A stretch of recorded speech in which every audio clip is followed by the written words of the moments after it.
রাসূল সাল্লাল্লাহু আলাইহি সাল্লাম কুনুতে নাজিলার সময় হাত তুলছেন, আবার ওই ইয়ের সময় তাহাজ্জুদের সময় হাত তুলে দোয়া করেছেন, সেই জন্য হাত তুলে দোয়া করা যাবে।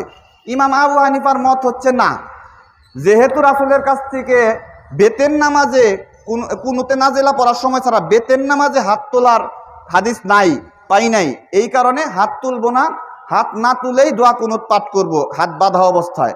এটি তার ইজতিহাদ, এটিকে ইজতিহাদ বলে। আর রাসূল সাল্লাল্লাহু আলাইহি সাল্লাম এই ইজতিহাদের বৈধতা দিয়েছেন তাদের জন্য যারা মুজতাহিদ। তিনি বলেছেন যে কোন মুজতাহিদ যখন তার গবেষণায় সঠিক সিদ্ধান্ত নেয় তখন সে 2টা সওয়াব পায়, আর যখন সে ভুল করে তখন সে 1টা সওয়াব পায়।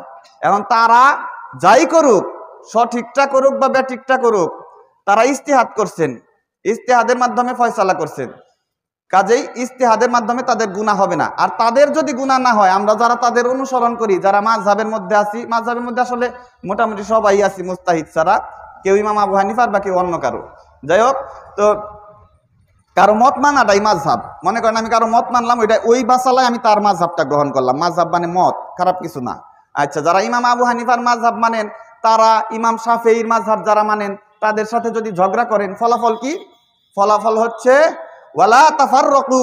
আল্লাহ তাআলা বলেছেন যে তোমরা দলে উপদলে বিভক্ত হয়েও না পরস্পর। এই যে এই কাজটা হয়ে গেল, এই কাজটা হওয়ার পরে নিজেরা রাসূল সাল্লাল্লাহু আলাইহি সাল্লামের কাছে আর উম্মত বলে পরিচিত হতে পারবো না হাসরে। রাসূল সাল্লাল্লাহু আলাইহি সাল্লাম কি বলছেন?